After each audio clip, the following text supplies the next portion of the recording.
Hello, before I start this video, I just want to say one thing really, and that is my heart and all my feelings and good thoughts go out to the family, parents of those little babies who died at the hands of Letby. Okay, so I'm not a conspiracy theorist. She's been tried fairly in a court and been found guilty of multiple murders and attempted murders, and this week she was found guilty again of another attempted murder. Now, I know how difficult it is to deal with the loss of a child personally, but I couldn't imagine how difficult it is and how painful it is for those parents to suffer what they did.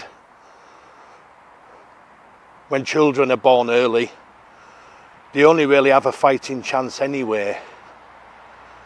I have a son who was born very early, and he fought and fought, and thankfully he's with us now and he's as strong as an ox. But I'm very lucky, and those parents can't say that because of this woman. Now, who is this woman? Well, she's an only child from Hereford, born in 1990, not that old. She studied her degree at Chester Uni and then stayed in the area. Got a house with the help of the bank of mum and dad. And to be honest, as the police said, she had a fairly beige existence. She had girly friends, went on European holidays, drank Prosecco, went to the races, all that kind of thing. And she was fairly unremarkable, and that's the thing about her, isn't it? You look at the physiognomy of somebody like Hindley and you remember that photo with the peroxide hair and the evil glare into the camera, and then you look at Letby and you think, why? What's going on? And then you think maybe Beverly Allett with the Munchausen's by proxy, Munchausen syndrome, and the fact that she's actually been held in Rampton, a secure unit. Yet Letby, who arguably is more prolific in her murderous spree, she's in prison. New Hall prison at that, at the moment, I believe. So I just wanted to give you an idea. I'm trying not to film the houses. I'm certainly not going to point the camera at the house in question where she was arrested, out of respect for the neighbours who live here and obviously the new occupiers of the house. It's not fair on them, is it? But it's just another way of showing you really that this is just suburbia. And Chester itself's a nice city, you know. She had it all, really. Nice house, career job just down the road. And then you look at her childhood and you think, well, what happened to her? Was there an inciting incident that occurred all them years ago that turned her into a killer? Well, no. Not really. Nobody's found anything. In fact, the opposite is true, really, in that her birth was quite difficult, and obviously it had been drilled into her that over the years, and she wanted to pay back the nurses, really, by becoming one. So it seems that's why she became a neonatal nurse in the first place. Okay, so suspicions rose because in a 2-week period they had 3 deaths in the neonatal unit. Now, to put that in perspective, since she stopped being in the neonatal unit,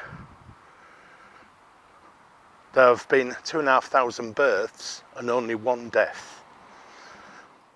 So at the time of her arrest, she had actually been moved from frontline nursing in the neonatal unit, ironically, to a clerical position in the patient risk and safety unit.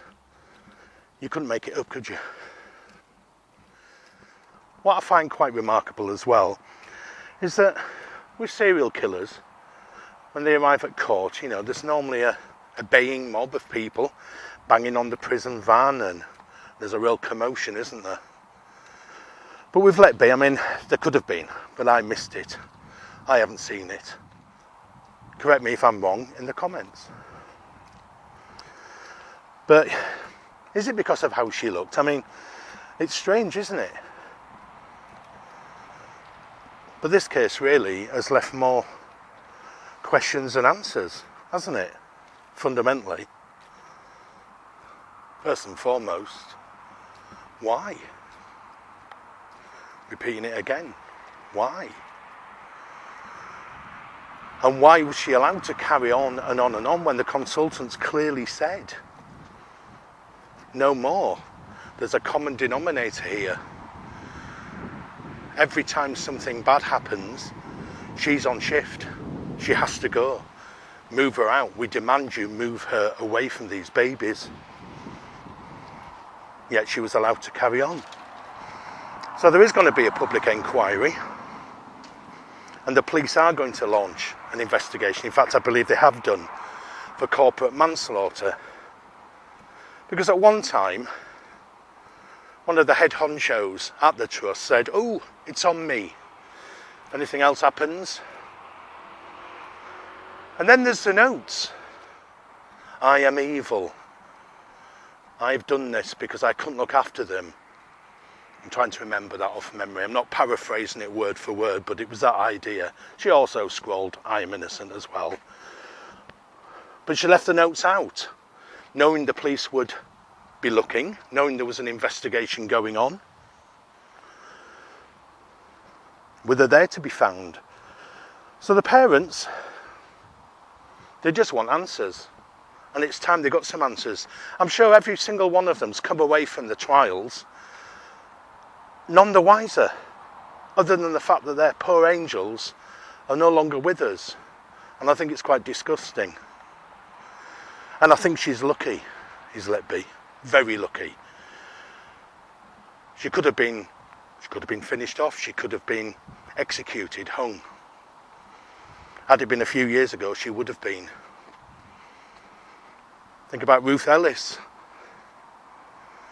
You know. Anyway, I've waffled on enough. I haven't pointed the camera at the exact house, but just to give you an idea of the life that she led. Very cushy. And yet she did that. There was no rush of blood, seemingly. It wasn't done in a temper. There was no catalyst for that behaviour. Was she playing God? It's really hard to tell, isn't it? Anyway, I'm going to take you to the hospital now. We'll have a look at the Countess itself. Just about to walk into the entrance of the Countess of Chester, where Letby worked. I did try and park in there, but it's bedlam, as it is with most hospitals these days. Because the NHS, as we all know, is stretched to the limit. And we know why. So we'll have a walk into the actual hospital grounds. It's roughly, I think it's about 1.7 miles away from where Letby lived.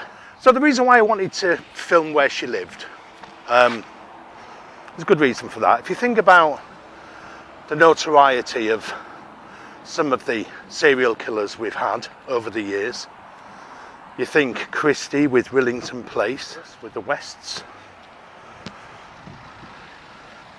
and then you go back to Manchester, think about where Brady and Hindley stayed. The Ripper House that features on another video of mine that you can see on the channel. All of them really had a feel of evil about them. The traffic situation here is ridiculous. You've even got security guards trying to manage it the best they can. So I'm not going to spend too long here. I just want to give you an idea of where Letby worked. One house I did forget actually was the Wests. Is it Cromwell Terrace, was it called? In Gloucester. I mean, that was horrendous looking, wasn't it? Now, I'm not sure whether this is where the neonatal unit is, but it's certainly the maternity, so I'll show you that building. Not in a ghoulish way or anything, but just to put in your mind's eye. Like I say, I'm not sure if it's that area of the hospital or not. I'll just swing round to the left.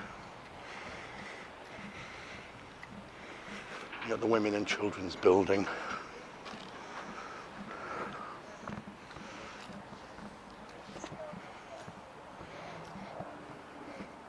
They made drastic improvements since Letby, I believe. So maternity emergencies. It says, see that? Okay, so like I say, I just wanted to show you where she worked. I was going to drive up to Newhall as well, but I'll show you some photos of allegedly where she is now, just to finish the video off after this little film. So, once again, this isn't about glorifying Letby in any way, far from it. As far as I'm concerned, she's guilty. She's been proven guilty.